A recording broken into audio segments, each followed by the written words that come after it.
की कहानी सुनाऊं। तो जब मैंने ये तय किया कि ये कहानी सुनाऊं, तो फिर बाकी चीज़ों को थोड़ा और, चूँकि इस स्टोरी को मैंने कवर की, बल्कि कवर नहीं की, मैं कई बार इसके लिए लखनऊ और लखीमपुर खीरी गया। लखीमपुर खीरी जहाँ की मधुमिता शुक्ला रहने वाली थी, उनकी फैमिली मेम्बर से मिला। माँ, फैमिली में एक माँ है, एक भाई और एक बहन। तो दोपहर को जब मैंने ये तय किया, तो फिर मुझे याद आया कि मधुमिता की बहन से बात करनी चाहिए, थोड़ा सा अपडेट और ले लेते हैं। निधि शुक्ला उनका नाम है, मधुमिता की छोटी बहन है ये। और वो लगातार इस मामले में जब भी कुछ अपडेट होता है या कुछ, तो मुझे फ़ोन करके बताती रहती हैं। तो आज मैंने फ़ोन किया और मैंने करीब 10-15 मिनट तक बात की। अब बड़ा शौक़ रह गया पूरी बातचीत सुनकर कि सज़ा के बाद कैसे कानून का मजाक उड़ाया जाता है। उस पर मैं बाद में आऊँगा, लेकिन इस स्टोरी से मैं बहुत करीब से जुड़ा हुआ रहा शुरू से ही। जब ये इंसिडेंट हुआ था 2003 में, उसके बाद से लेकर जब तक कि अदालत में मामला चला, अमरमणि त्रिपाठी से मैंने धमकी खाई, और अमरमणि त्रिपाठी से कैसे इंटरव्यू के लिए या बातचीत के लिए टाइम फिक्स हुआ, उसकी भी एक कहानी है बहुत इंटरेस्टिंग। लेकिन इसमें जो सबसे इम्पॉर्टेंट चीज़ है, ये वो स्टोरी है मेरी ज़िंदगी की। एक अफजल गुरु को छोड़ दूँ, जिसमें मैं विटनेस बॉक्स में खड़ा था, ये दूसरी स्टोरी है जांच के हिसाब से, जिसका मैं एक हिस्सा रहा हूँ। जो जब ये मधुमिता की जब हत्या हुई थी, उसके बाद ये 2-3 महीने तक मामला लखनऊ पुलिस देख रही थी, फिर सीबीसीआईडी को जांच सौंप दिया गया था। उसके बाद जब बहुत ज़्यादा प्रेशर पड़ा, तब मायावती मुख्यमंत्री थी, सीबीआई को ये केस सौंपा गया। और सीबीआई को जो केस सौंपा गया, उसकी एक कड़ी मैं था। उसकी वजह ये थी कि मायावती ने एक प्रेस कॉन्फ्रेंस में ऐलान किया था कि अगर मधुमिता की फैमिली वाले चाहें कि ये मामला सीबीआई को सौंपा जाए और उन्हें स्टेट पुलिस पर भरोसा नहीं है, तो वो हमें एक अर्जी दे सकती हैं। और इत्तेफाक से मैं उस दिन मधुमिता के घर पे था, उनकी माँ, बहन और भाई के साथ, स्टोरी के सिलसिले में। तो मैं उससे पहले कई सारे स्टोरीज उस पर कर चुका था, तो उनको थोड़ा सा मेरे ऊपर ट्रस्ट था, और उन्हें यह भी पता था कि मुझे धमकी मिल चुकी है अमरमणि से। तो वो जो सीबीआई की जांच के लिए एप्लीकेशन जो लिखी जानी थी, वो एप्लीकेशन मैंने अपने हैंड राइटिंग में लिखी थी। अब मैंने लिखी थी, उन्हें मालूम नहीं था कि क्या लिखना, कैसे लिखना। तो मैंने कहा ओके, मैं लिख देता हूँ। तो मैंने लिखी, जिसकी बाद में कई कॉपी हुई, और फिर वो CM office, DGP office, medias को, बाकी सबको भेजा गया था, सीबीआई को भी। तो हैंड राइटिंग मेरी थी। वो जो पूरा उसमें जो टेक्स्ट था, वो जो मजमून था, वो मैंने लिखा था। तो कहीं ना कहीं वो एक जो सीबीआई को मामले की जांच सौंपी गई, तो उससे मैं इस तरीके से जुड़ गया था। पूरी कहानी आगे सुनाऊंगा, पहले आपको शुरुआत से सुना देता हूँ। 2003 लखनऊ में एक पेपर मिल्स कॉलोनी है। तो गर्मी का दिन 9 मई की बात है ये। एक ख़बर फैलती अचानक आती है कि पेपर मिल्स कॉलोनी के एक फ्लैट में मधुमिता नाम की एक कवित्री, वो बहुत ही, मतलब उस वक्त 24 साल की उम्र थी मधुमिता की, 2003 में। 15 साल हो गए, अगर आज मधुमिता जिंदा होती तो 24 और 15 39 साल की होती। तो लखनऊ के पेपर मिल कॉलोनी में एक फ्लैट के अंदर 24 साल की एक लड़की का खून हो जाता है, और उसको गोली मारी गई थी। तो ये बात तेज़ी से फैलती है।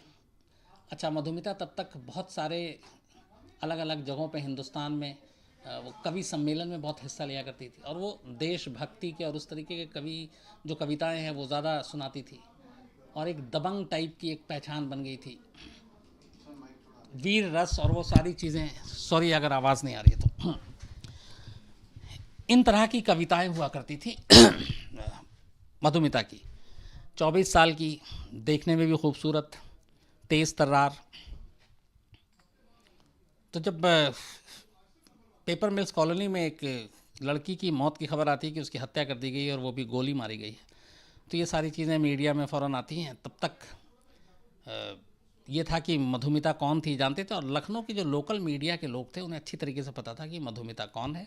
और मधुमिता का अमरमणि त्रिपाठी उस वक्त कैबिनेट मिनिस्टर हुआ करते थे मायावती की सरकार में। तो खबर जंगल में आग की तरह फैली, लेकिन तब तक कोई नाम नहीं आ रहा था। उसके बाद डेड बॉडी को पोस्टमार्टम के लिए ले जाया जाता है। अगले दिन सुबह अब यहाँ पे भी मेरी एक टीम इसमें जुड़ जाती है। कैसे कि जब वो पोस्टमार्टम के लिए ले जाई जाती है लाश को, तो सुबह पता चलता है कि वो 7 महीने की गर्भवती थी, प्रेग्नेंट थी, 7 महीने का बच्चा था उसके पेट में। और ये खबर मॉर्चरी के एक कर्मचारी ने, मेरी ही टीम में काम करते हैं, तंसीम हैदर क्राइम रिपोर्टर हैं, सबसे पहले उनको पता चला। वो मॉर्चरी में ही था सुबह सुबह, तो उसको जब पता चला तो उसने बताया ऑफिस में। तब खबर में एकदम एक नया एंगल आ गया। फिर तो उसके बाद हंगामा हो गया। उसके बाद खैर जांच वाँच होती है। अब शुरू से ही शक के घेरे में अमरमणि त्रिपाठी, लेकिन वो बाहुबली ताकतवर मंत्री, पुलिस की हिम्मत नहीं कि वो पूछताछ करे, उठाए, गिरफ्तार करे। तो ये 2-3 दिन तक हंगामा चलता रहा। इसके बाद फिर चूँकि मामला बड़ा होता जा रहा था, तो मैं दिल्ली से फिर लखनऊ गया। लखनऊ में पहले कुछ सारी जो अपने सोर्सेस थे उनसे सारी खबरें निकाली, खंगाली। उसके बाद फिर फैसला किया कि मुझे मधुमती के घर जाना चाहिए, मधुमिता के। तो फिर वो लखनऊ से करीब 2-3 घंटे का रास्ता है। मैं वहाँ घर पहुँचा तो जो उनकी माँ थी वो उस वक्त भी बुज़ुर्ग थी, और एक बेटा था, करीब उसकी उम्र होगी 18-20-22 साल, और एक निधि जो छोटी बहन थी। इनसे मुलाकात हुई। और इस दौरान में मैंने चूँकि 2-3 वारदात और स्पेशल शोज़ बना दिए थे, तो उन लोगों ने उसको देख भी लिया था और उन्हें स्टोरी देखी थी। तो खैर फिर उनसे एक रिश्ता सा बन गया। खबरें करते करते मैं डेली आना जाना, और मैं लखनऊ में था करीब 1 हफ्ते तक, पहले राउंड में। उसके बाद तो कई बार गया। इस दौरान खैर पुलिस पूरी जांच करती है, तो पता चलता है कि 9 मई 2003 की सुबह 2 जो लड़के हैं वो पेपर मिल्स कॉलोनी में पहुंचते हैं, इसके घर पे, मधुमिता के। और ये जो दोनों थे, इनमें एक संतोष राय और एक प्रकाश यादव नाम का आइडेंटिफाई होता है। अब ये कैसे आइडेंटिफाई होता है, उसकी वजह ये थी कि मधुमिता जिस फ्लैट में रहती थी पेपर मिल्स कॉलोनी के, उसका एक नौकर उस घर में सिर्फ रहता था, देशराज। और वो अक्सर अपना लखीमपुर भी घर आती जाती रहती थी। तो देशराज ने पुलिस को ये बयान दिया कि 9 मई की सुबह 2 लोग बाइक पर आए थे, और ये जो दोनों संतोष और प्रकाश पांडे थे, ये इससे पहले भी आया करते थे। और इन दोनों का जो रिश्ता था, ताल्लुक़ था, वो अमरमणि त्रिपाठी से था। और अमरमणि त्रिपाठी की जो बीवी है मधुमणि, वो उसके साथ भी देखे गए थे घर पे कई बार। तो नौकर देशराज को पहचानने में मुश्किल नहीं। उसने पुलिस को बताया कि 2 लोग मोटरसाइकिल पर आए। हमने दरवाज़ा खोला, चूँकि मैं पहले से जानता था। तो उन्होंने मधुमिता के बारे में पूछा, तो मैंने उनका कहा कि बैठिए, मैं आ रहा हूँ। मधुमिता आई, फिर ये तीनों आपस में बात करने लगे। तो मधुमिता ने ही कहा कि चाय बना कर ले आओ इन लोगों के लिए। तो देशराज नौकर का कहना था कि मैं किचन में चाय बनाने के लिए गया। अभी किचन में गए हुए 2-3 मिनट ही नहीं हुए थे कि उसे अचानक गोली की आवाज़ सुनाई दी। गोली की आवाज़ सुनाई दी तो वो भाग कर आया। जब भाग कर आया तो देखा मधुमिता खून से लथपथ बेड पे पड़ी हुई है, और वो दोनों जो आए थे वो दोनों गायब हैं। इसने बाहर झांक के देखा, मोटरसाइकिल भी नहीं। तब तक वो बहुत तेज़ी से निकल चुके थे। फिर उसने पुलिस को कॉल किया 100 नंबर पे। फिर पुलिस आई। उसके बाद मामले की जांच हुई, सब कुछ। तो अब ये था कि ये कातिल कौन है, वो चूँकि उसने बता दिया था, वो दोनों शूटर थे। तो पुलिस के लिए काम आसान था। अब तार जोड़ रहे थे अमरमणि से, लेकिन अमरमणि कैबिनेट मिनिस्टर, पावरफुल आदमी, और उसकी खासियत ये थी कि यूपी की राजनीति में कोई भी पार्टी बिना अमरमणि त्रिपाठी के सरकार बनाती ही नहीं थी। बीजेपी, राजनाथ सिंह जब सीएम थे तब भी वो मंत्री रहा। मुलायम सिंह जब मुख्यमंत्री थे समाजवादी पार्टी की सरकार की, तब भी अमरमणि त्रिपाठी मुख्यमंत्री रहा। जब बसपा की सरकार थी, जब ये इंसिडेंट हुआ 2003 में, तब मायावती मुख्यमंत्री थी, वो उनकी उसमें भी मंत्री रहा। तो उसकी कोई अपनी आइडियोलॉजी, ये सारी चीज़ें नहीं थी। और वो किसी भी पार्टी में जो भी आता था, और वो चूँकि ज़्यादातर निर्दलीय जीतता था, तो किसी की भी सरकार में जहाँ पे जोड़ तोड़ होता है वो अपना घुस जाता था, आराम से मंत्री बन जाता था। और वो 5-6 बार विधायक भी रहा। और उसकी जो अपने एरिया में पूर्वी उत्तर प्रदेश में अच्छी खासी धाक थी, तो माफिया टाइप बाहुबली। और हालत ये थी कि ये जब इंसिडेंट हुआ था तो उस वक्त भी उसको पहले कुछ नहीं किया गया। फिर अचानक एक केस हुआ, एक किडनैपिंग का केस था जो उससे कुछ पहले का था, और उस किडनैपिंग के केस में एक लड़के को बड़े बिजनेस फैमिली के उठाया गया था और उसके बाद उसको रैंसम लेके छोड़ दिया गया था। लेकिन इसी दौरान में जब पुलिस ने पता किया, जब वो छूट कर आया, तो मालूम हुआ कि उसको अमरमणि त्रिपाठी की ही लखनऊ के सरकारी आवास में रखा गया था बंधक बनाकर। तो ये मामला खुल गया था। तो इधर ये मधुमिता का कांड हो गया। तो मायावती को मजबूरी में दबाव में आकर सरकार से, मंत्रिमंडल से अमरमणि त्रिपाठी को बर्खास्त करना पड़ा। बर्खास्त कर दिया गया, लेकिन कोई गिरफ्तारी नहीं हुई। अब गिरफ्तारी नहीं हुई तो सवाल उठना शुरू हुआ। तो जब सवाल उठना शुरू हुआ तो फिर उसके बाद हम लोग जब पहुंचे तो अमरमणि त्रिपाठी से मैं कोशिश कर रहा था कि बात करूं, इंटरव्यू करूं, लेकिन वो मिलने को तैयार नहीं था। किसी तरीके से लगातार कोशिश करता रहा। तो यहाँ पे कन्फ्यूज़न में कैसे मेरी उससे मुलाकात हुई और इंटरव्यू हुआ, उसके बाद अगले दिन कैसे धमकी मिली, वो कहानी ये है कि एक दिन अचानक जो उनका ख़ास था, वो कोई तिवारी करके, मुझे पूरा नाम याद नहीं, उसने बोला आ जाइए आपसे भैया मिलेंगे। तो मैं पहुँच गया। तो मैं ड्राइंग रूम में, मैं और मेरे कैमरामैन राफे सुल्तान हुआ करते थे तब, हम दोनों पहुँचे, ड्राइंग रूम में वेट कर रहे थे। थोड़ी देर के बाद अमरमणि त्रिपाठी आया, जैसे ही अंदर आया उसके बाद वो कह रहे हैं, जो उन्होंने नाम लिया तब मैं समझ गया कन्फ्यूज़न क्या है। तो अमरमणि त्रिपाठी कह रहे हैं कि जी न्यूज़ में तब एक रिपोर्टर हुआ करता था, वो हुए करते थे, मेरे सीनियर थे वो, अंसारी, पूरा नाम मुझे याद नहीं आ रहा, बहुत टीवी पे आया करते थे वो। तो असल में अमरमणि ये त्रिपाठी समझे कि मैं वो जी न्यूज़ का वो रिपोर्टर अंसारी जो पॉलिटिकल बीट करते थे, वो सिर्फ पॉलिटिकल खबरें करते थे, और शायद वो इलेक्शन के दौरान काफ़ी कवर किया होगा उनको, तो उनसे दोस्ती वोस्ती भी होगी। तो वो इस मुगालते में, इस गलतफहमी में थे कि वही अंसारी मिलने के लिए आया। तो वो एकदम ड्राइंग रूम में तपाक से घुसते हैं, अरे कहाँ है अंसारी साहब। अब मैं सोच रहा हूँ ये अंसारी कौन है यहाँ पे। उसका जैसे ही वो हाथ बढ़ा के मुझसे मेरा चेहरा देखता तो एकदम वो चेहरे का रंग, आप यहाँ कैसे। मैं तो अंसारी जी न्यूज़ से था। मैंने कहा नहीं, मैं आज तक से शम्स ताहिर खान हूँ। तो बोला आपको जानते हैं, मैं देख रहा हूँ लगातार, और आप ठीक नहीं कर रहे हैं, और लखनऊ से जितनी जल्दी है निकल लीजिए। अब जो राफे भाई थे वो थोड़ा सुलझे हुए, उन्होंने थोड़ा प्यारे कैसी बात कर रहे हैं आप, ये वो जो भी कर, बोला नहीं नहीं नहीं। और उसके बाद एकदम मतलब गुस्से में फिर वो अपने आदमी से बोला कि इन लोगों को चाय पिलाओ और इनको जल्दी यहाँ से भगाओ, मतलब एकदम बेइज्जती करते हुए। उसके बाद इतना कह के वो अंदर कमरे में। तो ये उस वक्त की मुलाकात हुई थी, और उससे पहले चूँकि सारी स्टोरी की थी तो वो लगातार शायद देख रहा हूँ। खैर हम वहाँ से निकले बेइज्जत होकर, लेकिन स्टोरी करते रहे। अब इस दौरान में जब मामला ज़्यादा ये तूल पकड़ने लगा तो मई में चूँकि ये मामला हुआ था, जून में करीब 20 दिन गुजर गए, तब लखनऊ पुलिस से ये जांच लेकर यूपी की CBCID को दे दिया गया। क्राइम ब्रांच CID जो डिपार्टमेंट है वो स्पेशल केसेस को सॉल्व करती है। तो मायावती ने CBCID को एक केस ट्रांसफ़र कर दिया ताकि थोड़ा लोगों को लगे कि हाँ जांच हो रही है। लेकिन तब भी अमरमणि त्रिपाठी को न गिरफ्तार किया गया, ना बातचीत हुई, उसको न पूछताछ के लिए बुलाया गया, सब ऐसे ही चल रहा था।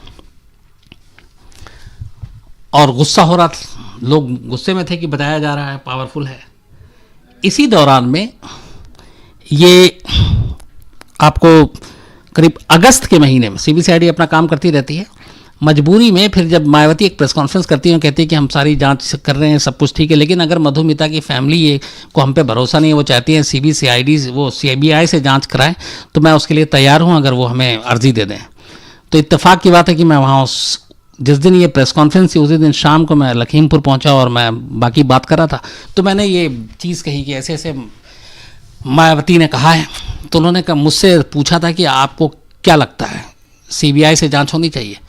तो एक जर्नलिस्ट के तौर पे मेरा ये भी एक अपनी जो तजुर्बा था कि चूँकि ये मंत्री हैं, सरकार यहीं पे है, मायावती भी थोड़ा सा सॉफ्ट कॉर्नर है, तो शायद निष्पक्ष जांच ना हो। तो मैंने कहा कि देखिए अगर सही जांच है और आपको इंसाफ चाहिए तो CBI में कोई बुराई तो है नहीं, तो आप मांग कर लीजिए। मायावती ने कहा है प्रेस कॉन्फ्रेंस में।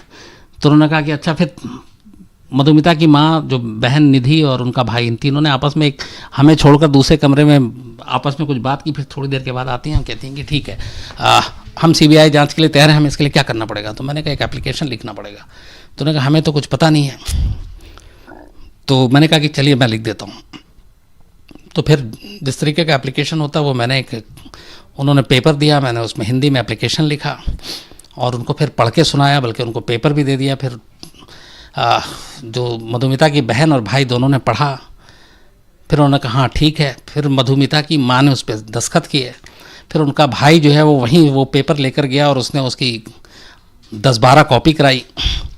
कॉपी कराने के बाद वहीं अपने घर के पास में उसने फैक्स करा। मैंने कहा कि इसको फैक्स, तो फैक्स के नंबर भी फिर मैंने, कुछ नंबर मेरे पास थे, कुछ नंबर मैंने लखनऊ ब्यूरो से लिया अपने और उनको नंबर दिए। तो उन सारी चीज़ों पे मेरे रहते हुए अगले 1 घंटे में ये सारा फैक्स भी चला गया। एक कॉपी मैंने अपने रिकॉर्ड के लिए रख लिया कि मैं, मतलब चूँकि अब ये मुझे मालूम था तो खबर भी ब्रेक करनी थी कि मधुमिता की माँ और फैमिली ये चाहता है कि मामले की सीबीआई जांच हो, तो मेरे लिए खबर ब्रेक करना भी ज़रूरी था। तो एक कॉपी मैंने उसको शूट भी किया और अपने पास भी रखा और फिर मैंने वहीं से ये खबर दिल्ली फ़ोन करके ब्रेक किया और ये अर्ज़ी चली गई। अर्ज़ी जाने के बाद अगले दिन दोपहर 12 बजे मायावती ऐलान करती हैं, मुख्यमंत्री, कि हमें मधुमिता की मां का एप्लीकेशन मिला है और हम इस केस को सीबीआई को ट्रांसफ़र करने के लिए तैयार हैं, हम सीबीआई के पास भेज रहे हैं। और उसके बाद जो भी कवायद थी वो हो गई और ये मामला सीबीआई को चला गया। तो मैं अनजाने में इसका एक पार्ट बन गया और मेरे अपने करियर में ये पहला है कि मैंने इस तरह का कोई एप्लीकेशन लिखा और वही एप्लीकेशन हर जगह गया। खैर उसके बाद सीबीआई के पास जैसे ही जांच पहुंची, सीबीआई ने इंक्वायरी शुरू की। तो इंक्वायरी लेते ही सितंबर में, करीब अगस्त में सीबीआई के पास लास्ट में गया था ये, और कुछ ही दिनों की जांच के बाद, जिसको मई से लेके अगस्त तक किसी ने हाथ नहीं लगाया, सीबीआई ने शुरुआती जांच में मान लिया कि अमरमणि त्रिपाठी इसमें इन्वॉल्व है और सितंबर में अमरमणि त्रिपाठी को पहली बार गिरफ्तार कर लिया गया। जिस दिन गिरफ्तार किया गया तब भी मैं लखनऊ में था और जब वो उसको लेके जाया जा रहा था अमरमणि त्रिपाठी को, तो मीडिया की भीड़ थी बहुत। उस भीड़ में से उसने मुझे भी देखा और उसका चेहरा और उसकी आंखें और देखने का अंदाज़ मैं भूलूंगा नहीं। बस उसका बस चलता तो लगता कि वो उसी वक्त निकल के मुझे पीट देता। खैर उसके बाद वो सीबीआई की कस्टडी में जाता है, फिर जेल जाता है और उसके बाद फिर पूरी कहानी सीबीआई चार्जशीट दाखिल करती है और उसमें कहानी आती है। तो कहानी जो थी, इसके आगे का पार्ट बाद में, अब कहानी पहले, कि मधुमिता एक लखीमपुर लखनऊ से 2-3 घंटे की दूरी पर रहने वाली एक आम सी लड़की थी, पर वो डिबेट अच्छा करती थी, बोलती अच्छा थी, दिखने में ठीक थी और कविता बहुत अच्छी करती थी। और वो कविता जो पढ़ती थी वो एक जोश जगाने वाला होता था, देशभक्ति की और तमाम चीज़ों की। तो लखनऊ में धीरे धीरे कविता करते करते वो उसकी थोड़ी जान पहचान होती गई और वो बड़े बड़े फिर कवि सम्मेलन खुद भी ऑर्गेनाइज करने लगी और उसमें तमाम नेता वेता आने लगे। और इसी दौरान में एक ऐसे ही कवि सम्मेलन में अमरमणि त्रिपाठी की मुलाकात मधुमिता से होती है और उसके बाद फिर मधुमिता के वो करीब जाता है, दोनों में दोस्ती होती है, दोनों में प्यार होता है। फिर धीरे धीरे ये रिश्ता इतना बढ़ता जाता है कि वो मधुमिता के महंगे महंगे गिफ्ट देता है। बहुत सीबीआई ने तमाम वो प्लेन के टिकट विकेट्स बरामद किए, तो वो इंडिया के बाहर मधुमिता के साथ बहुत घूमा। और जो पेपर मिल्स कॉलोनी में घर था वो भी उसने ही, अमरमणि त्रिपाठी ने मधुमिता को लेकर दिया। लेकिन इन सारी चीज़, अच्छा एक दूसरी तरफ ये कि अमरमणि त्रिपाठी की अपनी शादी हो चुकी थी और उसकी वाइफ को, ये मधुमणि जो थी, उसको इन रिश्तों के बारे में पता था और इस रिश्ते के बारे में जो जानकारी देने वाला था वो यही 2 शख्स था जिसने मधुमिता को गोली मारी थी 9 मई को, प्रकाश पांडे और संतोष राय। तो इन दोनों के बीच ये रिश्ता चलता रहा और वो देश भर में अपना कवि सम्मेलन कर रही थी, दोनों में नज़दीकियाँ आ चुकी। इस दौरान इस रिश्ते की वजह से 2 बार ऐसा हुआ कि मधुमिता गर्भवती हो गई। लेकिन चूंकि अमरमणि त्रिपाठी ऑलरेडी शादीशुदा था और मंत्री भी था, तो उसे लगा कि बदनामी होगी, तो उसने दोनों बार समझा बुझाकर मधुमिता का गर्भपात करा दिया, अबॉर्शन करवा दिया। और फिर सब कुछ नॉर्मल, दोनों के रिश्ते सब ठीक ठाक थे, वो तमाम ज़रूरतें पूरी करता था मधुमिता की। लेकिन तीसरी बार मधुमिता फिर प्रेग्नेंट हो गई और इस बार उसने ठान लिया था कि वो अबॉर्शन नहीं कराएगी। और वो अमरमणि त्रिपाठी ने शायद कभी कहा होगा, तो उसने वो शादी के लिए कि अब शादी करनी है। अमरमणि त्रिपाठी पीछे हट गया। इस दौरान में ये 7 महीने की गर्भवती हो गई अमरमणि त्रिपाठी को जब ये पता चला तो वो परेशान हो गया। दूसरी तरफ ये खबर संतोष और प्रकाश के ज़रिए अमरमणि त्रिपाठी की बीवी मधुमणि को भी लग चुकी थी कि मधुमिता गर्भवती है। तब मधुमणि को ये खतरा था कि अगर इसने अबॉर्शन नहीं कराया और ये बच्चा हो गया तो हो सकता है मजबूरी में अमरमणि त्रिपाठी को उससे शादी करना पड़े, और अगर अमरमणि त्रिपाठी ने शादी कर ली तो उसकी अपनी शादीशुदा ज़िंदगी ख़राब हो जाएगी और हो सकता है अमरमणि उसे छोड़ भी दे। तो उधर अमरमणि की बीवी को ये खतरा सताने लगा, इधर वो ऑपरेशन करने के लिए तैयार नहीं। तो कहते हैं कि जो कहानी है, जो चार्जशीट में हालांकि उसका जिक्र है लेकिन सरसरी तौर पे है, लेकिन इसमें दो पहलू थे। एक कि अमरमणि त्रिपाठी मधुमिता से पीछा छुड़ाना चाहता था, इसलिए वो उसको रास्ते से हटाना चाहता था। दूसरा, मधुमणि अमरमणि की जो बीवी थी वो ये नहीं चाहती थी कि ये बच्चे को पैदा करे और अमरमणि इससे शादी कर ले, वरना उसकी शादीशुदा ज़िंदगी ख़राब होगी। तो कहते हैं कि जब ये दो, जो संतोष और प्रकाश जिन्होंने गोली मारी थी, ये इनके गांव के थे और एक तरह से बॉडीगार्ड टाइप के भी थे और गुंडे टाइप के थे। तो ये अमरमणि की वाइफ को, मधुमणि को भाभी भाभी कह के पुकारा करते थे। तो ये जब भी जाते थे भाभी भाभी, तो एक दिन गुस्से में मधुमणि ने कहा कि तुम लोग सिर्फ मुझे वैसे ही भाभी बोलते हो, दिल से नहीं बोलते। तो बोला नहीं नहीं भाभी, कैसी बात कर रहे हैं आप। तो मधुमणि ने ये कहा कि अगर तुम मुझे भाभी सच में दिल से मानते तो तुम उसको ठिकाने लगा देते, क्योंकि वो मेरी जगह लेने की कोशिश कर रही है। उसका इशारा मधुमिता की तरफ था। तो वो दोनों सुनते रहे। उन्होंने कहा कि अगर उसने बच्चे को पैदा किया तो कल को अमरमणि उससे शादी कर सकता है, और वो शादी करेगा तो फिर तुम सोचो तुम्हारी भाभी की क्या हैसियत रहेगी। तो कुछ करो मेरे लिए। एक पहलू ये था। दूसरा ये था कि अमरमणि भी इससे छुटकारा चाहता था। तो ये दोनों चीज़ें जब मिल गई तो इन्हीं दोनों को भेजा गया 9 मई को, और इन दोनों ने जाके मधुमिता को गोली मार दी और उसके बाद ये चले आए। तो जब ये सारी कहानी चीज़ें सामने आ गई तो फिर अमरमणि के बाद सीबीआई ने मधुमणि को गिरफ्तार किया, अमरमणि की बीवी को। और साथ में एक इसका जो भतीजा था अमरमणि का, उसका नाम था रोहित चतुर्वेदी, क्योंकि वो इस साजिश में शामिल था। इन शूटर को भेजना और ये पूरा कि ये कत्ल होने जा रहा है उसे सब पता था, और वो भतीजा था अमरमणि का और मधुमणि का। तो अमरमणि के बाद सीबीआई ने उसकी बीवी को गिरफ्तार किया, फिर उसके भतीजे रोहित को गिरफ्तार किया, फिर इन दोनों शूटर को गिरफ्तार किया। तो 5 लोगों को अरेस्ट किया, चार्जशीट दाखिल की, और इन 5 को उसके बाद मुकदमा चलाने की शुरुआत हुई। लेकिन तभी मधुमिता की फैमिली ने कहा कि अगर यूपी में ये मुकदमा चलता है और यूपी के जेल में इनको रखा जाता है तो ये अपने ताकत का, अपनी हैसियत का इस्तेमाल करके केस को मैनिपुलेट कर देंगे। और इस दौरान उनकी फैमिली को धमकी भी मिल रही थी कि आप इल्ज़ाम वापस ले लो, ये पैसे के भी बहुत लालच दिए गए। तो इसके बाद ये मामला किसी ने, उन लोगों ने अर्जी लगा दी सुप्रीम कोर्ट में।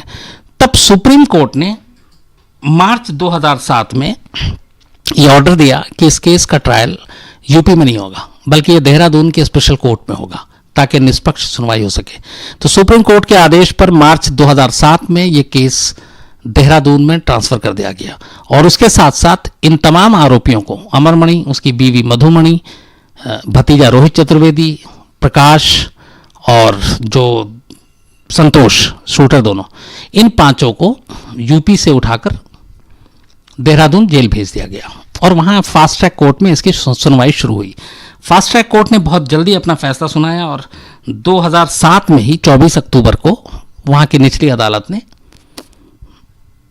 इन 5 को उम्र कैद की सज़ा, इन 4 को उम्र कैद की सज़ा सुनाई।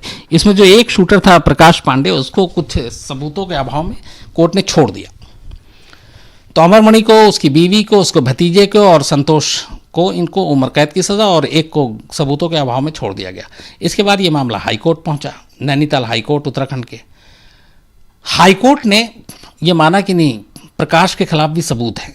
तो हाई कोर्ट ने निचली अदालत के फैसले को बरकरार रखा, इन 4 की उम्र कैद की सज़ा को बरकरार रखा और साथ में प्रकाश पांडे को भी उम्र कैद की सज़ा दी, जिसे निचली अदालत ने छोड़ दिया था।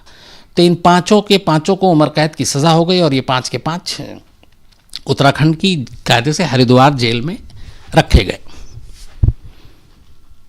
धीरे धीरे वक्त बीतता है, लोग भूलते जाते हैं, सबको ये पता है कि दोनों को उम्र कैद की सज़ा हो गई है, दोनों जेल में हैं।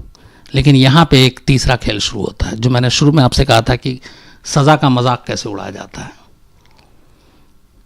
पहले तो कुछ पेरोल वेरोल के नाम पे ये लोग बाहर आते जाते हैं, उसके बाद अचानक इसी साल जून में एक अर्जी दी जाती है उत्तराखंड के गवर्नर को। ये अर्जी दी गई अमरमणि त्रिपाठी और उसकी बीवी मधुमणि की तरफ से कि हम दोनों बीमार हैं, हमारी उम्र भी ज़्यादा हो गई है, तो हम पे रहम करें और हमें रिहा कर दिया जाए, हमारे चाल चलन को, हमारी उम्र को, हमारी बीमारी को देखते हुए। तो इन्होंने एक पिटिशन दाखिल कर दी, गवर्नर के यहाँ अर्जी दे दी। ये बात मधुमिता के घर वालों को पता चली, तो फिर जो उसकी बहन है निधि शुक्ला, वो देहरादून भाग कर गई, वो गवर्नर से मिली, उसने अर्जी दी और उसने कहा कि इन लोगों ने ऐसा ऐसा जुर्म किया है, इन्हें किसी भी कीमत पर रहम या इस तरह की रियायत नहीं मिलनी चाहिए। तो वो सारा जून का ही मामला है। ये जो अभी जून की मैं बात कर रहा हूँ, ये सितंबर है, 2 महीना पुराना। तो खैर वो अर्जी इनकी अभी गवर्नर के पास है, उसमें क्या होगा नहीं मालूम। लेकिन ये तो एक पहलू। दूसरा पहलू ये था कि हाईकोर्ट ने, नैनीताल अदालत ने सज़ा सुना दी, उम्र कैद। लोअर कोर्ट ने सुना ही चुका था। इन लोगों ने एक खेल खेला, अमरमणि और मधुमणि ने। इनका एक केस था, कोई बाउंस चेक का मामला था, चेक बाउंस होने का, और वो था गोरखपुर का, जहाँ के मुख्यमंत्री योगी आदित्यनाथ हैं। तो उस केस को खुलवाया गया, ये लोग वहाँ पहुँचते हैं हियरिंग के नाम पे, और फिर अचानक ये बीमार हैं। हस्बैंड वाइफ दोनों गोरखपुर के बीआरडी मेडिकल कॉलेज में एडमिट हो जाते हैं, और डॉक्टर सब उनको लिख के दे देता, हाँ ये बीमार है, इनको ये बीमारी है। उसके बाद जानते हैं क्या है, ये हिंदुस्तान में दूसरी शायद ऐसी कोई मिसाल मिले ही ना मिले। पिछले 4 साल से ये दोनों जेल में कम, गोरखपुर के उस हॉस्पिटल में ज़्यादा, और उस हॉस्पिटल में एक प्राइवेट वार्ड के तहत एक तरह से प्राइवेट घर दे दिया गया, जिसमें ये हस्बैंड वाइफ रहते हैं। इनके अपने पर्सनल वहाँ बॉडीगार्ड हैं, पुलिस के भी गार्ड वाले हैं, लेकिन पुलिस की वहाँ पे क्या है, ये कितना दबदबा है, ये मैं आपको बताने की ज़रूरत नहीं है। तो कौन कब किससे मिलने आएगा ये तय करते हैं। आज भी वही उसका हुआ है, वही दबदबा है, और वो जिनसे चाहता है मिलता है, जहाँ मन करता है जाता है, आता है। और सबसे बड़ी बात, उसने भी जितने भी मीडिया के जो ऐसे खासतौर पे क्राइम रिपोर्टर और ये उन सब के उसने अपने पास फ़ोटो और अपने गार्ड सबको फ़ोटो दिखा रखा, हर एक का, कि ये चेहरा पहचान लो। अगर कभी भी वो इस हॉस्पिटल की तरफ आता है तो फ़ौरन इन्हें पहचान लेना, एक तो आने मत देना, आने देना तो पहले अलर्ट करना। उसका जैसे ही कोई रिपोर्टर आता है तो अगर मान लीजिए टहल भी रहा है तो फ़ौरन बिस्तर पे जाके उसके बाद बीमारी शुरू हो जाता है, नौटंकी। अभी हाल में एक लालू प्रसाद यादव का मामला था कि वो बीमार, मुंबई में अस्पताल चल रहा था, कोर्ट ने फटकार लगाई, उसने कहा कि अब बहुत हो गया, वापस आइए आपका जेल में, हम इलाज कराएंगे। फिर उसके बाद वो रांची वापस जाते हैं, फिर रांची के हॉस्पिटल में इलाज चलता है, सब कुछ। लेकिन ये हो रहा है यहाँ एक हस्बैंड वाइफ जिसे उम्र कैद की सज़ा हुई हुई है 4 साल से इलाज के नाम पर, और ऐसी कौन सी बीमारी है नहीं मालूम, और वो ऐश की ज़िंदगी गुजार रहा हॉस्पिटल में। और 2 साल पहले एक न्यूज़ चैनल ने बाकायदा स्टिंग ऑपरेशन भी कर दिया था उस पर। एकदम वो आराम से बनियान पहन के टहल नहीं रहा, बल्कि रिपोर्टर बन के गया था कि वो चूँकि उसको मिलना था तो कोई अपने आप को उसी तरह से पेश करना था। उसने कहा कि मैं बलिया से हूँ और मैंने ये एग्ज़ाम पास कर लिया है, बस पुलिस में अब नौकरी आप ही दिलवा सकते हैं। तो वो नौकरी की बात हो रही है पुलिस में, वो भी एसओ लेवल पे।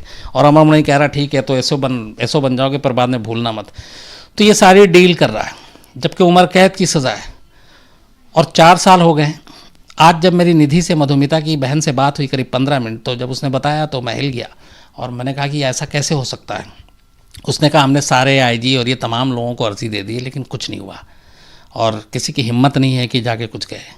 अब मुझे नहीं मालूम कि किसी ने, जिस सुप्रीम कोर्ट के ऑर्डर पे ये सारी चीज़ें हुई हैं, केस दूसरे स्टेट में ट्रांसफ़र हुआ, फास्ट ट्रैक कोर्ट में हुआ, और कायदे से जिन उम्र कैद की सज़ा पाए हुए इन दोनों को उसी जुरिडिक्शन के तहत हरिद्वार सेंट्रल जेल में होना चाहिए था, वो गोरखपुर के एक हॉस्पिटल में पड़े हुए हैं सालों से।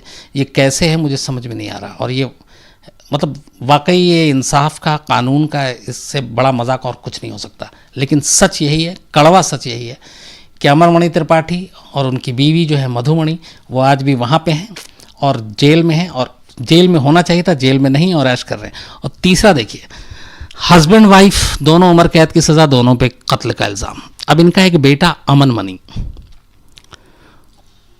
2 साल पहले दिल्ली की एक फैमिली की बहुत ही खूबसूरत बच्ची के साथ उसकी शादी होती है। अचानक एक खबर आती है कि कार का एक्सीडेंट हो गया जिसमें अमन मणि भी थे, उसकी बीवी जा रही थी और उस एक्सीडेंट में उसकी वाइफ की डेथ हो जाती है। लेकिन चमत्कार देखिए कि अमन मणि को खरोच भी नहीं आता, अमरमणि त्रिपाठी के बेटे को। और ये दिखाया गया कि रोड एक्सीडेंट था, पर लड़की के माँ बाप शुरू से ही शक में थे, वो काफ़ी लड़ाई लड़ते हैं। इसके बाद मामला जो है, फिर ये भी मामला सीबीआई को सौंपा जाता है, सीबीआई जांच करती है, तो फिर पता चलता है कि रोड एक्सीडेंट नहीं, ये मर्डर का मामला है। अमन मणि गिरफ्तार होता है, हालांकि अभी वो भी अभी बेल पे है। तो माँ बाप कत्ल के इल्ज़ाम में उम्र कैद की सज़ा पा चुके हैं, जेल में होना चाहिए, हॉस्पिटल में है, ऐश कर रहे हैं। बेटा, उसके ऊपर भी कत्ल का इल्ज़ाम है, अपनी ही बीवी के कत्ल का इल्ज़ाम है, वो अभी जमानत पर है। तो मधुमिता की पूरी कहानी और उससे जुड़े हुए जो सारे कातिल हैं, अब इस सच को आपके सामने रखने के बाद मैं सिर्फ यही सोच रहा हूं कि ऐसा कैसे हो सकता है। लेकिन अफसोस ये है कि ऐसा हुआ है और ऐसा ही है। तो ये थी पूरी मधुमिता की कहानी और उसका अफसोसनाक क्लाइमेक्स आपको जो बताया। मुझे अभी भी यकीन है कि अगर सुप्रीम कोर्ट में इस तरह का कोई, मतलब मैंने तो ये कहा भी निधि से जब आज बात हुई कि आपने क्या सुप्रीम कोर्ट में कोई अर्जी दी इस बारे में, क्योंकि ये पता होना चाहिए कि ऐसी कौन सी बीमारी है जिसकी वजह से आप इतने साल से जेल में नहीं। और फिर दूसरा ये कि क्यों आप गोरखपुर में, जबकि आपको सज़ा काटनी है यूपी की बाउंड्री से बाहर, ताकि आप पे वो आपको वो फ़ायदा ना उठा सकें। और दूसरा ये देखिए कि एक तरफ ये बात होती है कि हम यूपी से क्राइम और क्रिमिनल को ख़त्म कर देंगे, बड़े बड़े क्रिमिनल का जेल तक ट्रांसफ़र कर दिया जाता है। एक जेल ट्रांसफ़र के ही चक्कर में मुन्ना बजरंगी की मौत होती है, मुख्तार अंसारी जैसे लोगों को भी एक जेल से दूसरे जेल में डाल दिया जाता है। लेकिन यहाँ मुख्यमंत्री के अपने घर, अपने गोरखपुर में एक 24 साल की लड़की का कातिल, जिसके माँ बाप को इसी देश की अदालत ने उम्र कैद की सज़ा सुनाई है, वो उस उम्र कैद की सज़ा के बदले में मज़े काट रहा है। और ये बीआरडी वही हॉस्पिटल है जहाँ पे ये दोनों इलाज के नाम पे हैं, जहाँ पिछले साल अगस्त